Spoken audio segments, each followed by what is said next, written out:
makes sense. Okay, you ready? Yeah. Introduce yourself and you want. I'm Joseph Mai, I'm a student.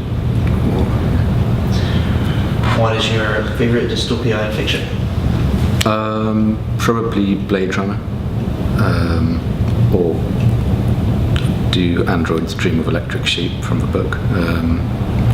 Why is that? The film is very atmospheric, it's quite, it's very dark, and it's a good reflection of sort of,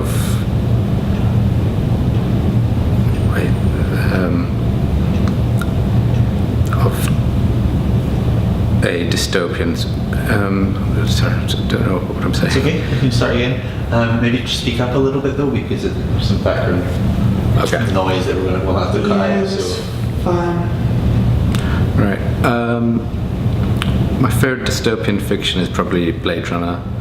It's extremely well made and entertaining, but it also, as every good fictional dystopia should, it comments on our society in a very perceptive way, and it reflects some of the society's bigger problems within it. Can you name some utopias from fiction?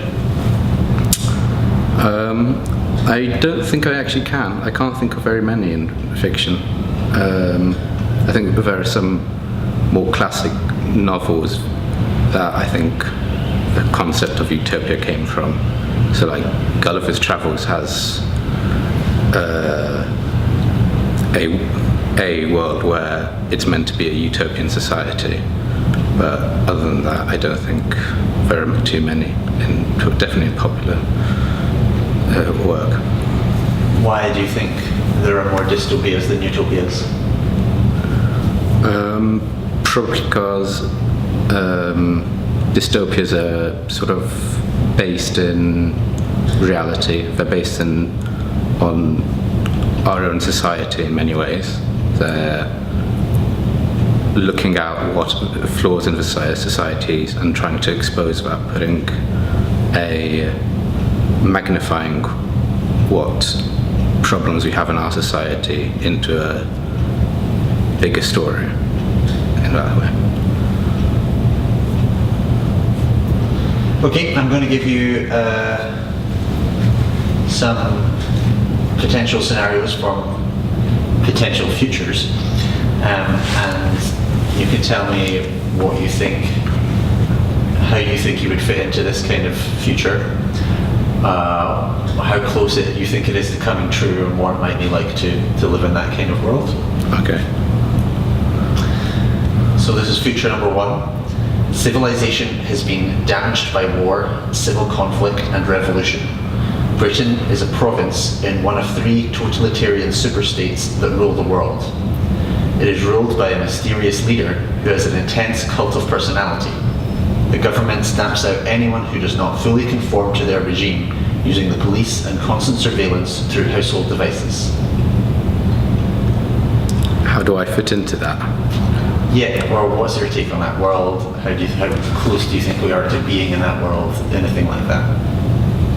I think we're quite far away from that still, but within that there's definitely themes that crop up that are relevant today. Surveillance, police brutality in some ways, and that sort of appears to me to be some of the commentaries that I was making. How do you think you would fit into that kind of world?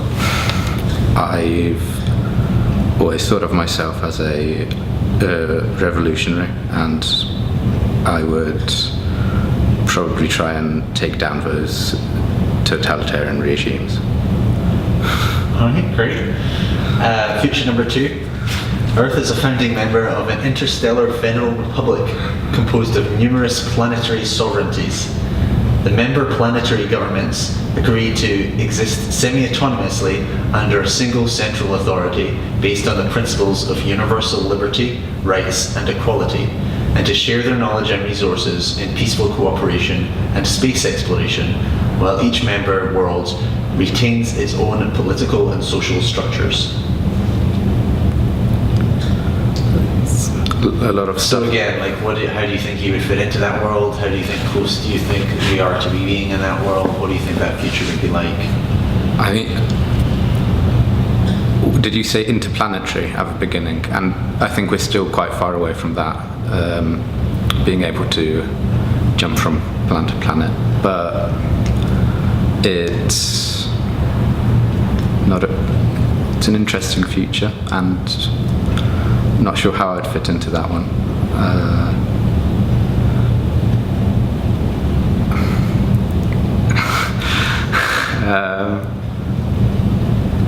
It's a good question.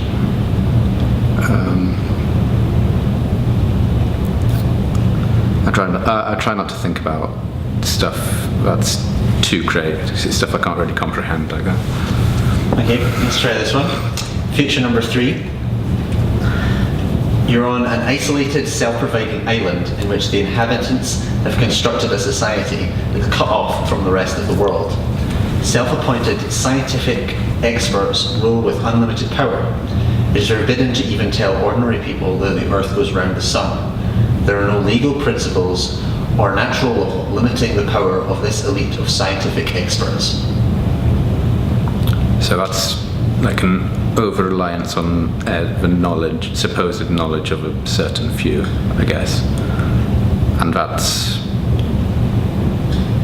bleak in its way, in the sense that if you're unable to voice a different opinion, then there's no real point to, or there's no real growth within the society if you have to abide by certain principles that were set down. And I mean, personally, it's easy to say that, you'd stand up against something like that, but people don't tend to stand up against repression like that in general. So again, it's not a particularly nice idea, and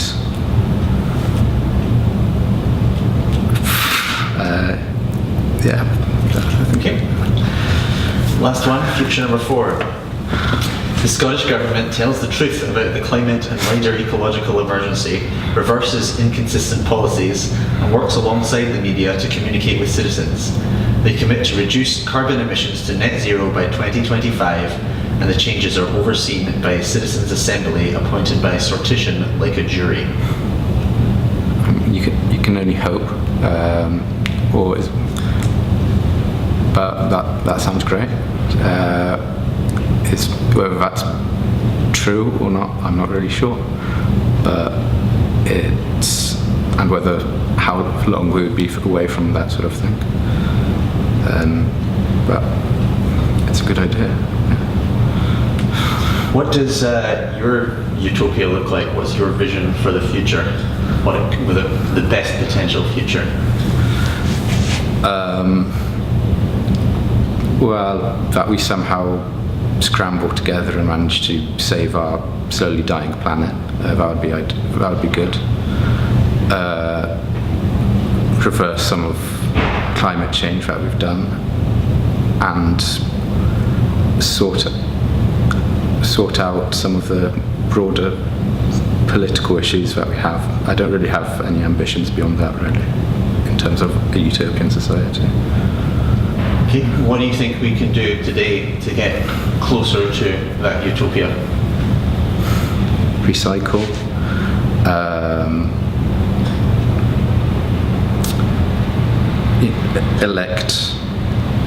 Not elect crazy people to our governments. Employ some simple but effective day-to-day regimes that we can help, that everybody can do, that can contribute to helping our society. Just little changes that everybody can make. Yeah. Cool. All right, that's us. No. Thank you very much.